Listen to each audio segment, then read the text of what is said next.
News पर views में आज हमारे साथ है सोना बीएलडब्ल्यू प्रिसिशन। शुक्रवार को ही बाजार बंद होने से पहले कंपनी ने अपने नतीजे जारी किए थे। इससे पहले कि हम नतीजों पर फोकस करें और समझें कि यहां से आगे का आउटलुक क्या है, मैं जरा कंपनी के बारे में आपको बता देती हूँ। और बाय द वे, आज पूरे नतीजों पर, आउटलुक पर बात करने के लिए हमारे साथ company group CFO Rohit Nanda ji जुड़ चुके हैं।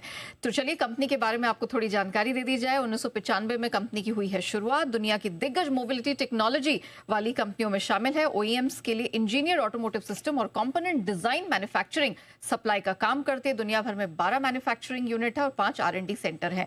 नंदा सर हमारे साथ शो में शामिल हो चुके हैं। उनके बारे में भी मैं आपको थोड़ी सी डिटेल बता दूं। चार्टर्ड अकाउंटेंट है सर, साल 2019 से कंपनी के साथ बने हुए हैं और इससे भी पहले अलग अलग कंपनियों में, इसी स्पेस में और दूसरी इंडस्ट्रीज में भी सर को 20 साल से ज्यादा का कामकाज का अनुभव है। Mister Nanda sir, good morning, बहुत स्वागत है आपका। थैंक यू हमें समय देने के लिए। सर सबसे पहले मैं नंबर्स पर ही बात करूंगी। मार्केट को जिस तरह की उम्मीद थी, ऑलमोस्ट इनलाइन ही नंबर्स आपकी कंपनी ने यहां पर पेश किए हैं। सर क्या हाइलाइट्स रहे हैं, मुझे जरा ये बताएं इस बार के क्वार्टर के नंबर्स के। नेहा जी, इस बार के क्वार्टर, इनफैक्ट जब हमने ये साल की शुरुआत की थी तो उस टाइम के ऊपर पहले क्वार्टर में हमारे नंबर काफी वीक थे। तो वहां से कंपनी ने काफी अच्छी रिकवरी की है। अगर आप देखेंगी तो इस क्वार्टर में हमने हाईएस्ट एवर रेवेन्यू और हाईएस्ट एवर EBITDA रिपोर्ट किया है। रेवेन्यू में 39% की ग्रोथ है और EBITDA में हमारी लगभग 30% की ग्रोथ है। प्रॉफिट आफ्टर टैक्स में एक वन टाइम इम्पैक्ट है जो न्यू लेबर कोड्स का है। अगर आप उसको हटा के देखिएगा तो प्रॉफिट आफ्टर टैक्स में भी 20% की ग्रोथ है YOY। तो ये क्वार्टर काफी अच्छा था हमारे लिए, बेस्ट एवर क्वार्टर है सभी पैरामीटर्स पे। और ग्रोथ के लिए ऑफ हाईवे सेगमेंट अच्छा कर रहा है। इंडिया में ग्रोथ अच्छा है। रेलवे बिजनेस जो हमने जून में एक्वायर किया था, that is also doing really well. तो 3-4 ड्राइवर्स हैं ग्रोथ के जो काफी अच्छा कर रहे हैं। और हमें ऐसा लगता है कि जो बॉटम है दैट इज इन प्लेस। जो फर्स्ट क्वार्टर में हमने नतीजे दिए थे और उस टाइम पे हमने बोला भी था कि that was our weakest quarter in quite some time. तो अभी उसी के मुताबिक चलते हुए हम कंटिन्यूसली रिकवरी शो कर रहे हैं। ओके चलिए, तो ये फिलहाल राय बन रही है। काफी संतुष्ट नजर आ रहे हैं रोहित जी अपने नंबर्स से। अच्छा सर, काफी हमने देखा कि आपके पिछले 3 क्वार्टर्स काफी टफ रहे हैं। ऑटो बिजनेस एक बार फिर से मोमेंटम गार्नर कर रहा है। गोइंग अहेड आपको लगता है कि ये मोमेंटम आगे भी कंटिन्यू रहेगा? एंड इफ सो, किन फैक्टर्स पर आपको सबसे ज्यादा कॉन्फिडेंस है? देखिए नेहा जी, एक तो अगर आप देखेंगे इस साल की शुरुआत में तो हमारे 2-3 स्पेसिफिक रीजन थे जिसकी वजह से Q1 वीक था। तो वो फैक्टर्स अब हमें लगता है आर बिहाइंड अस। तो एक बड़े कस्टमर का एक प्रोग्राम था जो पिछले साल काफी अच्छा रेवेन्यू दे रहा था। तो उसकी वजह से फर्स्ट क्वार्टर में काफी गिरावट थी। अभी उस कस्टमर का भी हमारा बिजनेस जो है वो वापस से पिक करता हुआ दिख रहा है। इसके अलावा एक दो और जो हमारे डोमेस्टिक में ईवी मोटर बिजनेस में जब चाइना से रेयर अर्थ मैग्नेट्स बैन हुए तो फर्स्ट क्वार्टर में इम्पैक्ट था। अभी वो इम्पैक्ट भी जो है ओवरकम हो गया है, बिकॉज अभी हम लाइट रेयर अर्थ मैग्नेट वाले मोटर्स कस्टमर्स को सप्लाई कर रहे हैं एंड वॉल्यूम्स वापस से पिकअप किए हैं।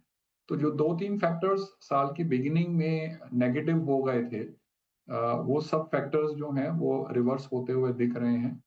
इसके अलावा अगर आप मीडियम टर्म के पॉइंट ऑफ व्यू से देखेंगे तो इस साल में हमारा एंगेजमेंट कस्टमर्स के साथ स्पेशली यूरोप में काफी स्ट्रॉन्ग है। सो पाइपलाइन जो अभी अंडर डिस्कशन एंड नेगोशिएशन है with the customers is at an all time high.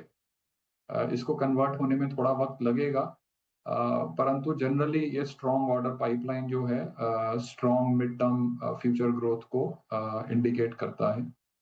तो इस टाइम के ऊपर आगे चलते हुए over the next year and half हमें और बेहतर ग्रोथ की उम्मीद है। जी, नंदा साहब, मैं अनिल सिंह भी बोल रहा हूँ। आपसे जानना चाहता हूँ, हाल ही में जो यूएस अथॉरिटीज़ ने यूएसएमसीए, यूनाइटेड स्टेट्स, मेक्सिको, कनाडा के साथ में जो इनका एग्रीमेंट है, उसमें थोड़ी सी छूट दी है। मीडियम से हैवी ड्यूटी व्हीकल्स जो है उनको भी छूट दी। पहले के सिर्फ ये लाइट व्हीकल्स को अलाउड थी। क्या इससे कुछ फायदा मिलेगा आपकी कंपनी को? क्या बिजनेस प्रोस्पेक्ट्स बेहतर होते हैं इससे?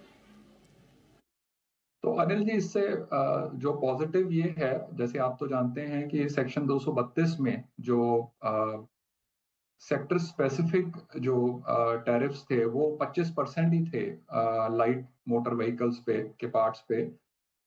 अभी वो सिमिलर जो है उन्होंने हैवी व्हीकल्स पे भी एक्सटेंड कर दिया है।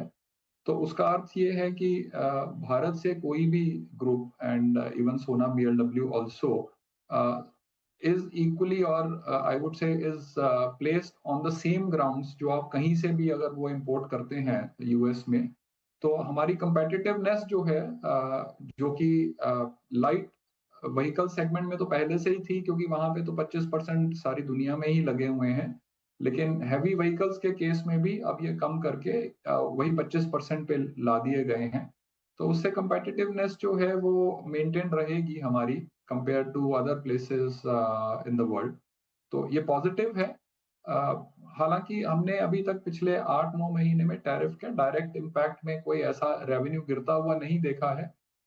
लेकिन हमें लग रहा है कि इसका अगर ओवरऑल जो यूएस में व्हीकल का सेल है, अगर उसका ग्रोथ कम होगा तो एक इनडायरेक्ट इम्पैक्ट सभी के ऊपर आ सकता है, बट उसका टैरिफ का डायरेक्ट इम्पैक्ट नहीं कह सकते उसको। ठीक बात है। नंदा साहब, बहुत बहुत धन्यवाद, आपका समय दिया, आपने विस्तार से बातचीत की, और एक बार फिर से आपको इस तिमाही में दमदार नतीजों के लिए बहुत बहुत बधाई, और आगे आने वाली तिमाहियों के लिए बहुत बहुत शुभकामनाएं भी। धन्यवाद बताते हुए अपने तगड़े नतीजे इस बार के। आइए बढ़ते आगे।